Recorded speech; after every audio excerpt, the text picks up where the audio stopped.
அனைவருக்கும்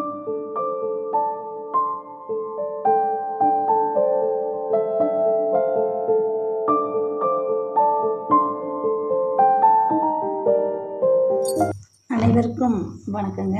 நாம் இன்றைக்கி இந்த பதிவில் பார்க்க போகிறது குடும்பத்தில் எப்படி இருக்க வேண்டும் அப்படிங்கிற தலைப்பில் இருக்கிற இந்த புத்தகத்தில் இருக்கிற பதிவைத்தாங்க நம்ம பார்க்க போகிறோம்.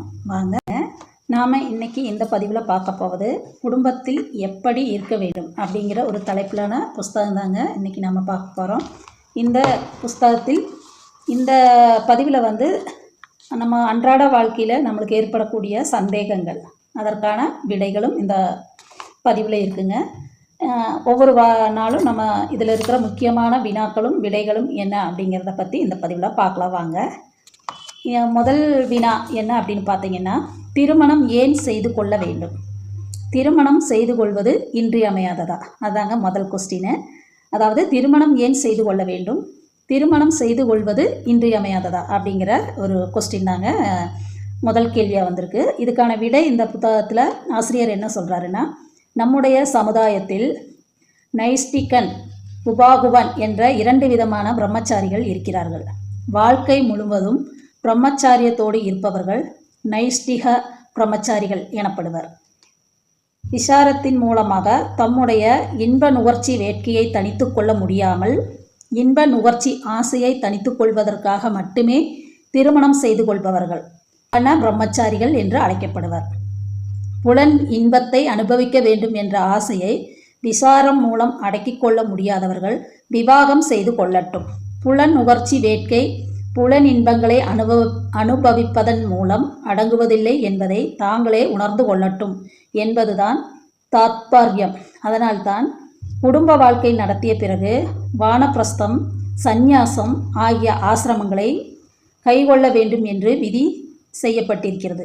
எப்போதும் குடும்ப வாழ்க்கையில் இருந்து கொண்டு இன்பங்களை அனுபவித்து கொண்டிருப்பது என்பது மனித தன்மை அல்ல.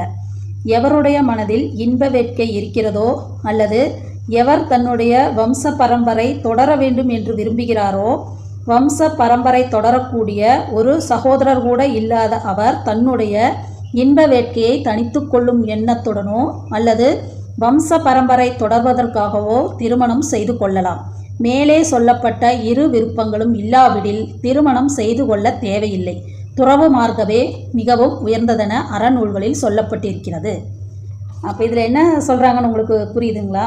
இப்போ ஒரு திருமணம் வந்து செய்து கொள்ள வேணுமா, அது வந்து ரொம்ப நம்மளுக்கு திருமணம் வாழ்க்கையில் முக்கியமா அப்படின்னு கேட்ட கேள்விக்கு இந்த புத்தக நூல் ஆசிரியர் சொல்கிறது என்னென்னு பார்த்தீங்கன்னா, திருமணத்தில் வந்து அதை 2 விதமான சமுதாயத்தில் 2 விதமான பிரம்மச்சாரிகள் இருக்கிறாங்க. ஒன்று வந்து அவங்க வந்து முழுக்க கடவுளை மட்டுமே சார்ந்து இருக்கக்கூடியவர்களும், அடுத்தவங்க வந்து இல்வாழ்க்கையில் ஈடுபட்டுட்டு இருக்கக்கூடியவங்களும் தான் இந்த இதில் நம்மளுக்கு புரியுது.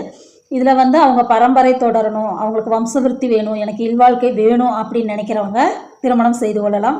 அல்லாதவர்கள் இந்த திருமண வாழ்க்கையிலிருந்து பிரம்மச்சாரியம் மேற்கொள்வதே மேல் அப்படிங்கிறத தான் இந்த திருமணம் செய்து கொள்ள வேணுமா வேண்டாமா அப்படிங்கிறதுக்கான விளக்கத்தை கொடுத்துருக்குறாருங்க.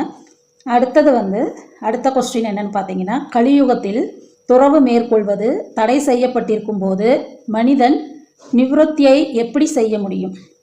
அதுக்கான விடை வந்து பார்த்தீங்கன்னா, கலியுகத்தில் சந்நியாச தர்மங்களை கடைபிடிப்பது மிகவும் சிரமம்.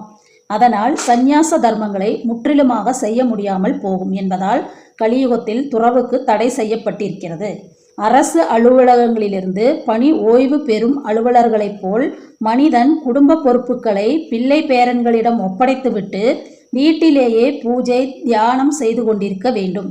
தேவையான உணவு உடைகளுக்கு மட்டும் பிள்ளைகள் வற்புறுத்தினால் குடும்பத்தோடு தொடர்பு வைத்து கொள்ள வேண்டும். பிள்ளைகள் வற்புறுத்தவில்லை எனில் அந்த தொடர்பையும் விட்டுவிட வேண்டும். எனக்கு இவை எங்கிருந்து கிடைக்கும் என்ற கவலை தேவையில்லை அப்படின்னு சொல்லியிருக்கிறாங்க. ஏனெனில் கர்மா முதலில் செயல்பட தொடங்கிவிட்டது. சரீரம் எடுத்ததோ பின்னால், பின்பு என்ன கவலை? ரகுவீரனை துதித்து கொண்டிருந்தால் போதும் என்று கோஸ்வாமி துளசிதாசர் கூறுகிறாருங்க.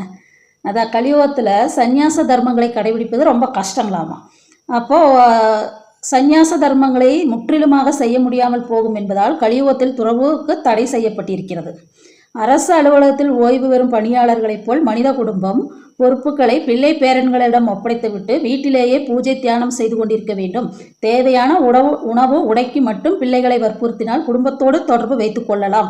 பிள்ளைகள் வற்புறுத்தவில்லையெனில் அந்த தொடர்பையும் விட்டுவிட வேண்டும். இவை எங்கிருந்து கிடைக்கும் என்ற கவலை தேவையில்லை அப்படின்னு சொல்றாங்க. நம்ம ஒரு இதுக்கு மேலே நம்ம எதுக்குமே நம்ம பசங்களை நம்ம நாடி இருக்க வேண்டாம்னு தான் சொல்கிறாங்க. எந்த எதிர்பார்ப்பும் வாழ்க்கையில் வைக்க வேண்டாம், எதுக்கும் பசங்களை நம்ம நாடி இருக்க வேண்டாம். நம்மளோட எப்படி நம்ம அரசு அலுவலகத்தில் ரிட்டையர்மெண்ட் வாங்குகிறோமோ அது மாதிரி நம்மளோட வாழ்க்கையிலையும் நம்ம ரிட்டையர்மெண்ட் வாங்கிட்டா நம்ம பிள்ளைகள்கிட்ட நம்ம எந்த எதிர்பார்ப்பும் வைக்க வேண்டாம் அப்படின்னு தான் இதில் துளசிதாசர் சொல்கிறாருங்க. அடுத்தது பார்த்திங்கன்னா அடுத்த வினாவுக்கு வரலாம்.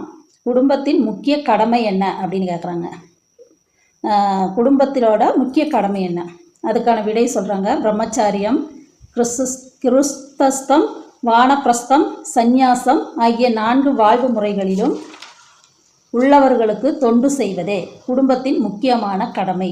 ஏனெனில் குடும்பவாசிதான் எல்லோருக்கும் தாய் தந்தையர், வளர்ப்பவர், காப்பவர். அதாவது குடும்பத்திலிருந்துதான் பிரம்மச்சாரி, கிருஸ்தஸ்தியன், வானப்பிரஸ்தன், சந்நியாசி ஆகியோர் தோன்றுகிறார்கள். வாழ்க்கை தேவையை பெறுகிறார்கள், குடும்பியலால் காப்பாற்றப்படுகிறார்கள். அதனால் 4 நிலைகளை சேர்ந்தவர்களையும் போற்றி வளர்ப்பதுதான் குடும்பியின் தலையான கடமை. விருந்தோம்பல், ஆடு மாடு போன்ற 4 கால் பிராணிகளின் நல்வாழ்வுக்கு ஆவண செய்தல், வீட்டில் வாழும் எலி முதலியவற்றை கூட தன் குடும்பத்தை சேர்ந்தவர்களாக கருதுதல், அவற்றுக்கெல்லாம் உணவளித்து வளர்ப்பது ஆகியவை குடும்பினியின் தலையாய கடமை.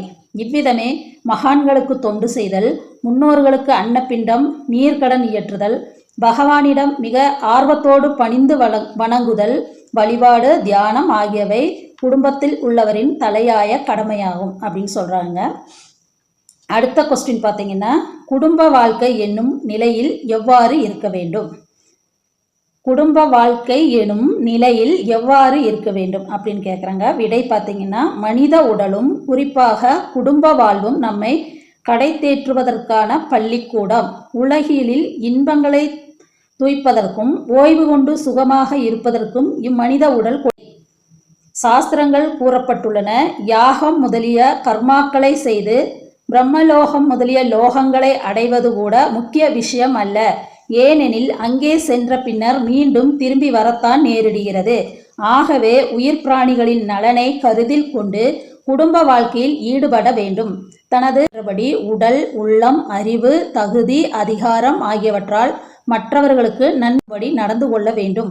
மற்றவர்களின் நலன் நன்மைக்காக தனது சுக சௌபாகியங்களை தியாகம் செய்வதில் தான் மனிதனின் மனிதத்தன்மை இருக்கிறது அப்படிங்கிறாங்க. நம்ம இந்த புஸ்தகத்தில் நிறைய நம்ம குடும்பியலுக்கான தேவைக்கான வினாவும் விடையும் இருக்குது. நம்ம தொடர்ந்து பார்க்கலாங்க. இதே மாதிரி நம்மளுடைய ஒவ்வொரு பதிவிலும் நிறைய இந்த மாதிரி ஒரு குடும்பத்துக்கு தேவையான வினாக்கள் விடைகள் இருக்குது. இன்னும் நான் நிறைய கருத்துக்கள் உங்களுக்கு சொல்கிறேன். அதே மாதிரி குழந்தை வளர்ப்பது எப்படி அப்படிங்கிறதுக்கான இந்த புத்தகம் இருக்குதுங்க. அப்புறம் உங்கள் வாழ்க்கை உங்கள் கையில் அப்படிங்கிறத புத்தகம் இருக்குது. ஓஷோவின் பொன்மொழிகள் இருக்குது. அதே மாதிரி நம்மளுக்கு விரத பூஜை பலன்களும் இருக்குது.